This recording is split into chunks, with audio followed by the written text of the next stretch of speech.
Serilingampally చందానగర్లో neat పరీక్ష paper leakage ఘటనపై విద్యార్థులకు మద్దతుగా కాంగ్రెస్ నాయకులు సంఘీభావ కార్యక్రమాన్ని నిర్వహించారు.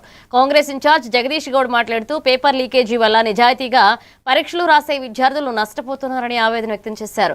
పరీక్షా వ్యవస్థలో పారదర్శకత ఉండాలని, విద్యార్థుల భవిష్యత్తును కాపాడాలని కేంద్రాన్ని డిమాండ్ చేశారు. ఈ కార్యక్రమంలో కాంగ్రెస్ విద్యార్థులు, కార్యకర్తలు పాల్గొన్నారు.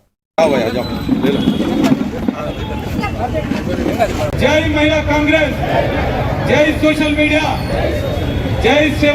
బాధ్యత కేంద్ర ప్రభుత్వంలో ఉన్నటువంటి మంత్రులు బాధ్యత రహితంగా ప్రవర్తమే ఈ ఛాత్రోకి గూంజ్ అని చెప్పేసి మరి ఒక నీట్ పరీక్ష రాయాలి, అందులో సీట్ రావాలంటే 40 లక్షల రూపాయలు ఇస్తే సీట్ వచ్చేస్తుంది. ఇంకా ఐఐటి కావాలంటే 15 లక్షల రూపాయలు లంచం ఇస్తే వచ్చేసేస్తుంది. బీహార్లో ఒక పట్వారీ పోస్ట్ కావాలంటే 10 లక్షలు ఇస్తే వచ్చేస్తుంది.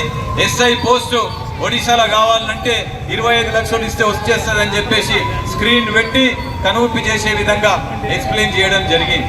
ఏమవుతుందంటే ఇలాంటి తీసుకొని పాస్ అయిపోయి ఉత్తీర్ణమై వానికి చీఫ్ ఇంజనీరో లేకపోతే ఎగ్జిక్యూటివ్ ఇంజనీర్ ఏదైనా కానీ కూడా ఏమైతుంది, బిల్డింగ్లు కూలిపోతాయి, డ్యామ్లు కూలిపోతాయి, ఇండ్లు కూలిపోతాయి, రోడ్లు దెబ్బతింటాయి, ఇవన్నీ అవుతుంటాయి. అంటే వ్యవస్థ మొత్తం ఒక్క ఎడ్యుకేషన్ సిస్టమ్ ప్రాపర్గా లేకపోతే దాని యొక్క ప్రభావం రాష్ట్ర వ్యాప్తం, దేశవ్యాప్తం ఉంటుంది.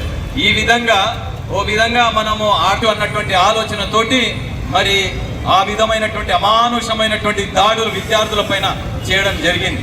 దానివల్ల మరి ఇంకా రెట్టింపు ఉత్సాహంతో దేశంలో ఉన్నటువంటి ఎక్కడెక్కడ ఉన్నటువంటి తల్లిదండ్రులు సంబంధం లేని వాళ్ళు కూడా మొన్న నా దగ్గర మియాపూర్ దగ్గర విజేత దగ్గరికి వచ్చినప్పుడు ఒక విద్యార్థి, నేను ఢిల్లీ పోవాలనుకుంటున్నా, నాకు ట్రైన్ టికెట్ కావాలంటే ఎంత అవుతుందంటే 700 అవుతుందంటే తీసుకో 1500 పో రా అని చెప్పేసి నేను